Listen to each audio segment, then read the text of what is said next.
Llevamos 56 días de la Jornada Nacional de Sana Distancia. Nos quedan lo que está en verde, lo que resta del día de hoy, más 14 días antes de terminar esta jornada. Les recordamos que terminará el 30 de mayo la Jornada Nacional, pero eso no quiere decir que todo regresa a la normalidad. Existen diversas entidades federativas, diversos estados que se encuentran en periodos de alta actividad epidémica. Eso incluye la Ciudad de México, el Valle de México, los municipios conurbados en la zona y seguramente las autoridades estatales, las gobernadoras, los gobernadores que son autoridades sanitarias en sus territorios tomarán decisiones, estoy seguro, muy oportunas y muy adecuadas para continuar con la mitigación de esta epidemia de acuerdo a la intensidad de la transmisión, de acuerdo al riesgo. ¿Por qué es importante terminar el periodo de la Jornada Nacional? Porque, como lo hemos venido relatando desde hace más de 6 semanas, la transmisión de esta enfermedad no es homogénea. Tenemos una gran cantidad del territorio nacional que no tiene la actividad epidémica de COVID-19, pero en cambio tenemos otras zonas donde existe intensa o muy intensa transmisión. Destaco la Ciudad de México porque estamos en el momento de más alta transmisión y no solo la Ciudad de México, sino los municipios conurbados del Estado de México, en el Valle de México, son la región que ocupa más de 1/3 parte de la transmisión de esta enfermedad. En este momento sigue vigente la Jornada Nacional de Sana Distancia, es decir, por una disposición de la Autoridad Sanitaria Nacional, todo el país, todos los sectores público, social y privado, todos los órdenes de gobierno deben respetar la disposición nacional y no se puede iniciar actividades laborales que no hayan sido consideradas como esenciales. La lista está claramente especificada en el acuerdo de la Secretaría de Salud del 31 de marzo y esta es una disposición general para toda la República, en todos los estados, en todos los municipios. Y esto concluirá el 30 de mayo. De modo que si una entidad federativa toma una decisión contraria a esta restricción antes del 30 de mayo, estará violando la ley y además cometiendo un acto muy perjudicial para la salud pública, que en su momento se verá manifiesto en el sitio donde se relajen las medidas antes del 30 de mayo. Si posterior al 30 de mayo, a partir del 1 de junio, que terminará la Jornada Nacional de Sana Distancia, persiste la intensa transmisión de la enfermedad, aquí lo vamos a estar presentando y estaremos mostrando cuál es el momento epidémico de cada una de las ciudades más importantes por su tamaño que hay en el país. Y, como hemos dicho, las autoridades estatales tomarán las medidas apropiadas. Es decir, en ningún caso pueden ser menores a las disposiciones nacionales.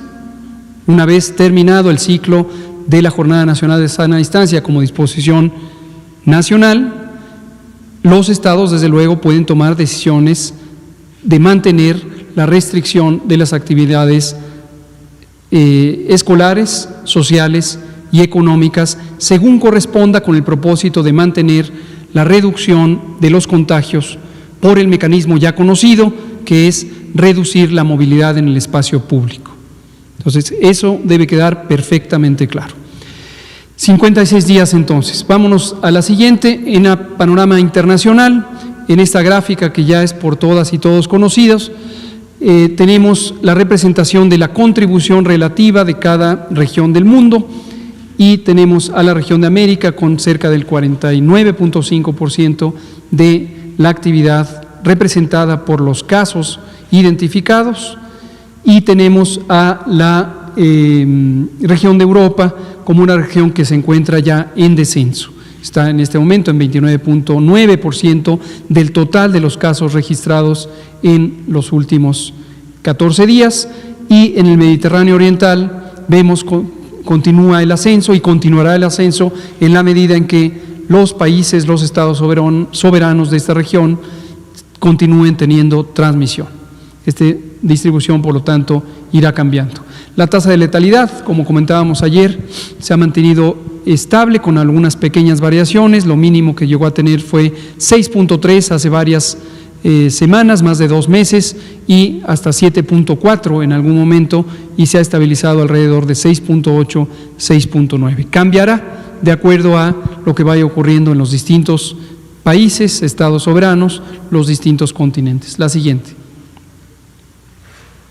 En México tenemos, desde que empezó el primer caso, que fue el 28 de febrero, 49.219 casos acumulados, personas que padecieron COVID y que fueron detectadas y confirmadas con las pruebas de laboratorio. Y los últimos 15 días o 14 días tenemos 11.105 casos registrados, y ayer dábamos un poco de detalles sobre las razones de este número, que apreciamos que continúa aumentando. La región con la mayor actividad, ya lo dijimos, es el Valle de México. Se encuentra en la etapa de meseta, en la etapa de estabilidad en cuanto a la cantidad de casos nuevos. Empezará próximamente a descender, pero al tiempo que eso ocurre, también tenemos distintas ciudades que las detallaremos mañana o pasado mañana, mostrándoles las curvas de predicción y los casos identificados. Verán ustedes cómo hay zonas que empiezan apenas a tener transmisión. Y esto es la suma de todos los casos que se presentan en nivel nacional en los últimos 14 días. Muy desafortunadamente, 5.177 personas han perdido la vida por las complicaciones de COVID o por la expresión grave de esta enfermedad, que se ha presentado principalmente en formas graves en adultos mayores, pero también en México ha sido notoria la contribución de las enfermedades crónicas, en particular hipertensión, diabetes y obesidad, y tabaquismo, que también es una importante y grave enfermedad, condicionante de múltiples otras enfermedades que han contribuido a este problema. 172.000 personas han sido estudiadas, de las que han resultado 95.568 personas en las que se ha descartado, aunque han tenido los síntomas compatibles, se ha descartado por las pruebas diagnósticas de laboratorio. La siguiente, por favor. La distribución de los casos acumulados, con prácticamente ningún cambio, dado que es toda la suma de la epidemia, y lo podemos ver en una gráfica de barras para apreciar cómo las regiones más pobladas, como son en la siguiente diapositiva, el Valle de México, tanto la Ciudad de México como el Estado de México, las zonas que han contribuido con la mayor cantidad de casos, y le siguen Baja California, Tabasco, Sinaloa y otros.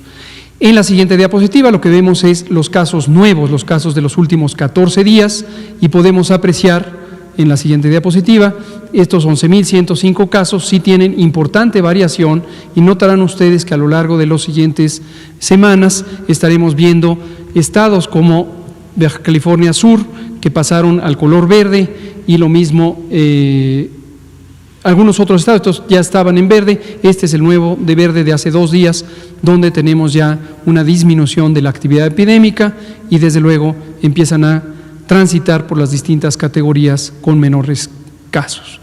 Pero en el siguiente mapa que vemos en la siguiente diapositiva podemos comparar los territorios que tienen poblaciones distintas cuando usamos una medida relativa que se ve en la siguiente diapositiva, que muestra la incidencia, el número de casos divididos por la población. Y tenemos a nivel nacional 8.6 o 68, casi 8.7 por cada 100.000 habitantes, 8.7 por cada 100.000 habitantes han tenido en los últimos 14 días COVID-19. Y en la siguiente diapositiva vemos en gráfica de barras esta incidencia que ayer llegó a 30 y se mantiene en 30 en la Ciudad de México, seguida de 25 en el estado de Tabasco, y después por debajo de 15 en los demás estados que aparecen ahí en el orden de intensidad de incidencia. La siguiente. Las defunciones, 5.177, todas y cada una de ellas muy lamentables, corresponden a distintas fechas en donde han ido ocurriendo, y las graficamos para mostrar cómo corresponden también a la distribución de los casos que se han ido acumulando, y 582 que se encuentran en el periodo intermedio de estudio, en la medida en que han sido tomadas muestras de laboratorio y están en espera de resultados. La siguiente. Cuando lo vemos por entidad federativa, vemos esta distribución que es muy semejante a la que ya vimos para los casos acumulados. Los 5 lugares en donde hubo la mayor transmisión al inicio son los que han acumulado hasta el momento la mayor mortalidad. La siguiente. Los casos confirmados, acumulados, 49.219, y los 27.502 sospechosos, que ya hemos comentado una y otra vez, no son las mismas personas, sino que algunos pasan a la confirmación, otros pasan al descarte y otros se agregan como nuevos casos sospechosos. En la medida en que tenemos la mayor actividad epidémica en estos momentos, también se acumula con mayor velocidad el número de casos sospechosos. La siguiente.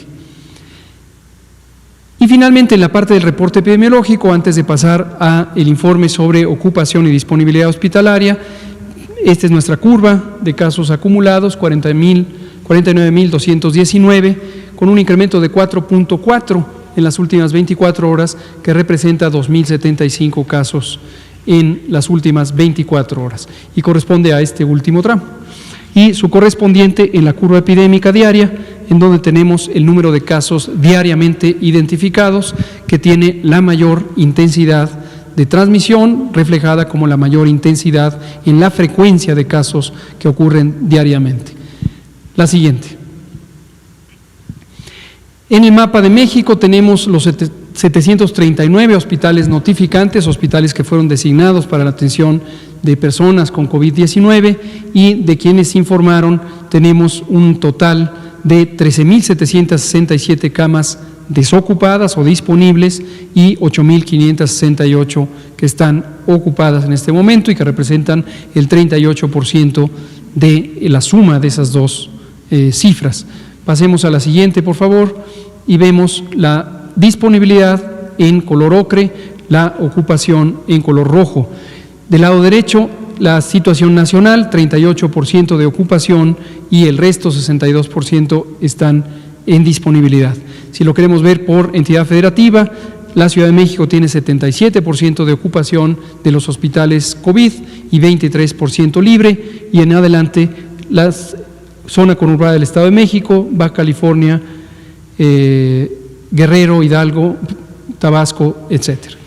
Y en la última diapositiva lo que vemos es la misma medición de ocupación, pero específicamente para aquellas camas que tienen ventiladores como un indicador de que son competentes para atender a personas críticamente enfermas que tienen síndromes respiratorios agudos, independientemente de que hayan sido ya confirmadas con COVID o que estén en el proceso, o sencillamente que se encuentren en una condición crítica que necesita atención urgente, aunque no se haya tomado un espécimen todavía para diagnóstico.